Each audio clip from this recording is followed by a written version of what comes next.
Olá, investidores! Bem-vindos a mais um vídeo do canal Status Invest. E hoje eu estou trazendo para vocês uma análise bem interessante de um setor muito promissor, eu gosto bastante, é ligado ao agro, mas não ao agro como um todo. A gente vai conversar um pouquinho sobre Marfrig e um pouco sobre como é que está esse segmento de frigoríficos e carnes como um todo na Bolsa Brasileira, tá bem?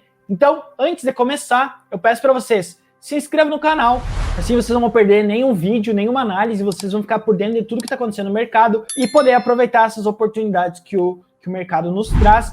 Deixa um like no vídeo, isso vai ajudar muito e mostra que a gente está indo no caminho certo, mostra que vocês estão gostando do conteúdo, isso motiva muito a gente a produzir mais e mais. Por fim, deixa nos comentários se você tiver alguma sugestão, alguma ideia de vídeo, alguma empresa que queira que a gente analise. A gente sempre olha para os comentários e leva em consideração todas essas críticas e feedbacks que vocês dão, tá? Então, assim, primeiro para falar sobre a Marfrig, o que ela é, o que ela faz. Bom, a Marfrig, basicamente, ela está dentro do setor de proteínas, tá? Então, quando a gente fala desse setor de proteínas, e Marfrig, ela é a segunda maior produtora mundial de carne bovina, com uma capacidade de abate imensa. Quando a gente está falando aí da capacidade de abate dela, a gente está falando mais de 30 mil cabeças por dia. Então é uma empresa gigantesca, num setor muito forte e gigante, tá? Então,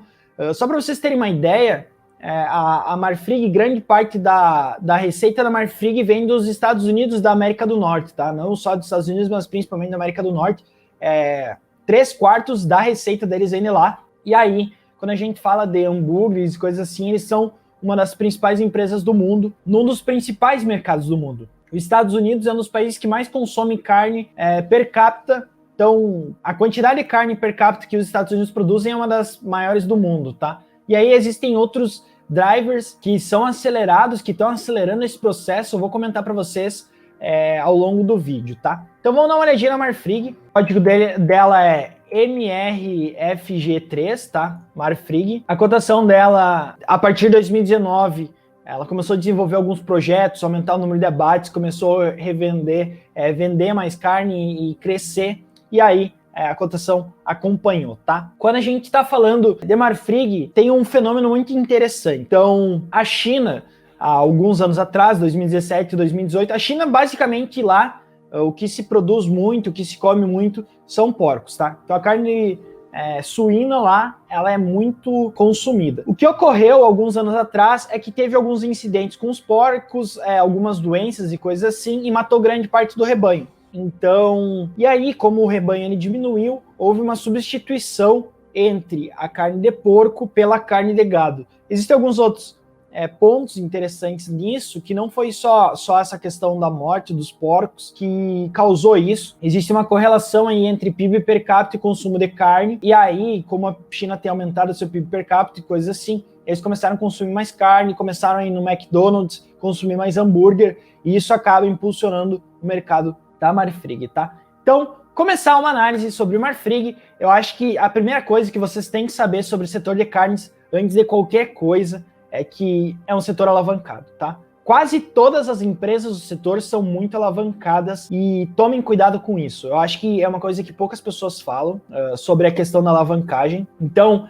eu geralmente começo pelo valuation. Esse é um setor específico e eu vou começar pela alavancagem, tá? Porque eu acho que é um ponto muito pertinente e necessário de se analisar. Quando a gente olha para a dívida líquida da Marfrig, a gente está falando de 18 bilhões de reais, tá? 18 bilhões e meio. Quando a gente fala para dívida bruta, a gente tá falando de 30 bilhões de reais. O valor de mercado dela é 14 milhões de reais. Então ela tem duas vezes, a dívida bruta dela é quase duas vezes o valor de mercado dela. O valor de firma dela é duas vezes o valor de mercado. Então é um setor muito alavancado. Se vocês forem pegar Minerva, JBS, BRF, todas elas são empresas bem alavancadas. Então, se você for investir no setor, se você é acionista da empresa ou pretende investir, tenha em mente isso. São empresas e são setores muito alavancados. Então, falando disso, vamos dar uma olhadinha no indicador dívida líquida sobre EBIT ou dívida líquida sobre EBITDA, tá? Quando a gente olha esse indicador histórico, mostra isso. Então, em 2018, a empresa ela tinha um indicador de alavancagem muito alto, quase 8 vezes, 7 vezes e meia, e aí ela começou a cair. E aí por que isso aconteceu? Por que aconteceu essa queda? Bom, basicamente é porque o operacional começou a crescer. Então, quando a gente pega a dívida líquida sobre EBITDA, se o EBITDA cresce, a alavancagem ela cai, mesmo que a dívida líquida seja muito grande, tá? Foi isso que aconteceu, ela alavancou para crescer, e aí como a gente vê aqui, o crescimento foi explosivo nos últimos anos, e aí por conta disso que a cotação ela acompanhou bastante. Então, dívida líquida sobre EBITDA hoje está em 2 vezes, porque o EBITDA cresceu muito. Então, hoje está saudável, mas tem que entender se esse crescimento do EBITDA ele é sustentável, tá? Se ele for sustentável, ok, 1,9 vezes é bem interessante, bem tranquilo, mas se tiver alguma perspectiva de queda, ou seja, os porcos voltarem na China, o consumo de carne nos Estados Unidos diminuir um pouco porque houve alguma recessão, alguma coisa assim, é preocupante, tomem esse cuidado. Quando a gente fala de dívida líquida sobre PL, patrimônio líquido, a gente vê que está 7 vezes, tá? E aí, por que está 7 vezes? Quando a gente olha aqui, a dívida líquida, ela está basicamente em 18 bi, e o patrimônio líquido, 2 bi. Então é uma empresa muito alavancada e por isso o ROI dela é muito alto. Então vocês vão olhar para o ROI e vão falar, poxa, 160%. Então ela quase triplica, mais que triplica, consegue, com R$1, ela consegue gerar de lucro líquido, R$1 de patrimônio líquido, ela consegue gerar de lucro líquido R$1,6. Então ela multiplica por 1,5 vezes praticamente o patrimônio líquido por ano. Muito interessante, mas isso acontece porque a empresa é muito alavancada. Então o ROI, basicamente como é que funciona o ROI? Lucro líquido dividido por patrimônio líquido. Como a empresa é muito alavancada, o patrimônio líquido é muito pequeno e o lucro distorce um pouco o indicador. Então eu não olharia para o ROI da empresa, tá? Eu olharia para o ROI. Eu acho que é um setor que é um indicador que faz muito mais sentido para esse setor, o ROIC, tá? E aí quando a gente olha o ROIC, a gente vê que esse ROIC aumentou muito nos últimos anos, muito porque é um segmento de margem baixa, eu já vou conversar um pouquinho sobre isso, é um segmento de margem baixa, e como a receita explodiu, a margem, ela acompanhou, e aí, com isso, ela conseguiu gerar muito lucro, tá? Então, foi basicamente isso que aconteceu. Quando a gente olha a margem líquida, ela estava negativa aqui, muito porque ela estava dando prejuízo e coisas assim nos últimos anos, lá de 2011 até 2017, foi o período de recessão, e aí a partir disso começou a subir, e aí está em 5,2% atualmente, bem interessante indicador. Outro indicador muito bom de se olhar é a questão da margem bruta, tá? A margem bruta também é bem espremida nesse segmento de carnes, que basicamente ele compra o boi, apenas processa e vende, então tem pouco valor agregado e por isso que a margem ela é bem baixa. E aí, como a gente vê nos últimos tempos, a margem ela subiu bastante, bem interessante, mas o grande problema disso, tem dois pontos que tem que ser olhados, tá? No aspecto oferta e demanda. Então, na oferta, o que eu falaria da oferta? Eu falaria para vocês cuidarem o preço do boi gordo, por exemplo. Então, se o boi gordo ele cresce muito, o preço do boi gordo ele cresce muito, o custo dos produtos cresce muito. E aí, se a demanda não estiver muito forte, o preço e o custo sobe, a gente tem a margem ela fica espremida, que foi o que aconteceu aqui durante 2015, 2016. A demanda ela estava retraída, não conseguia se passar preços, e aí, por conta do aumento do custo, a margem espremeu. E aí, como o ciclo nos Estados Unidos hoje em dia está muito bom, está virando o ciclo, então o preço está bem tranquilo, a demanda está a 1.000, aumentou um pouco a margem, tá? Então, falando de endividamento, falamos sobre rentabilidade, falamos sobre eficiência. Uma coisa que eu gosto muito do Status Invest é que eu consigo ver a média do mercado, tá? Então vamos dar uma olhadinha. Na Marfrig, ela está bem acima da média do mercado. Então, o ROIC dela está bastante superior à média do mercado, tá? A média do mercado está em 14, a Marfrig está em 21. Quando eu falo aqui de dívida líquida sobre EBITDA, a Marfrig também está um pouquinho acima, o que pode ser visto como negativo.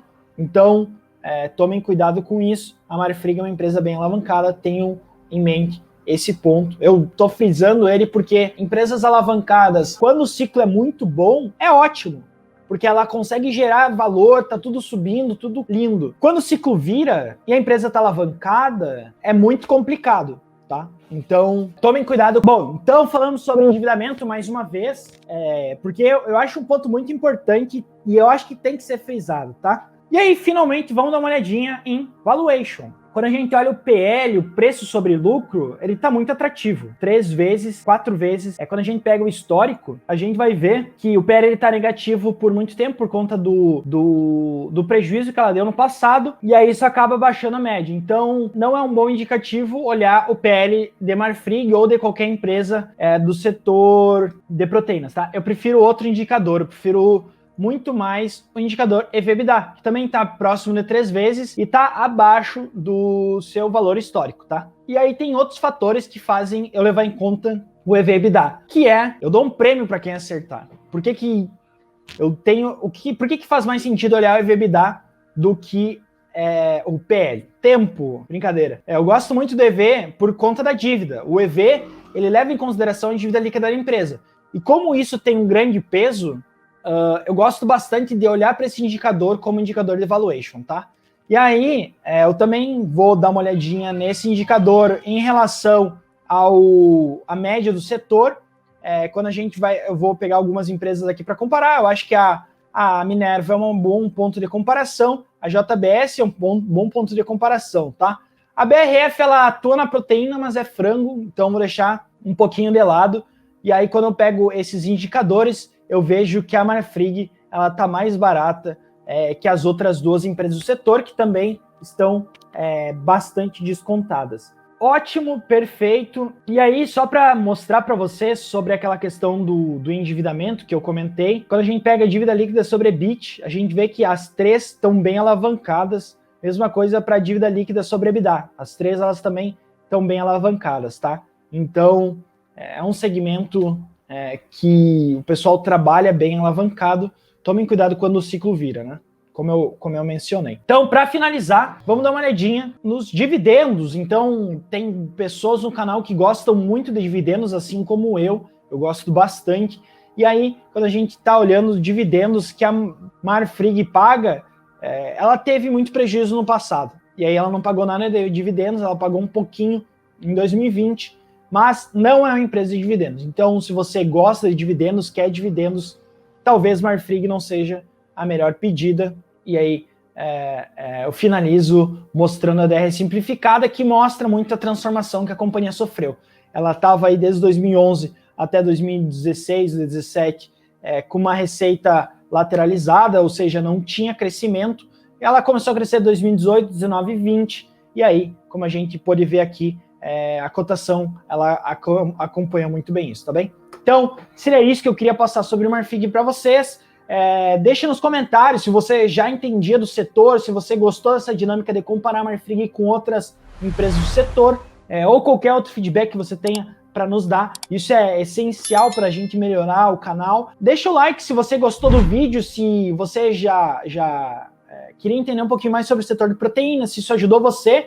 E, por fim, se inscreva no canal. Assim você vai ficar atento a todos os vídeos que tiver, antenado sobre todos os conteúdos que a gente produzir. Isso ajuda bastante vocês, como investidores, a desenvolver-se e a conseguirem ou angariarem possíveis melhores rentabilidades, tá bem? Então é isso, pessoal. Um forte abraço a todos e até o próximo vídeo.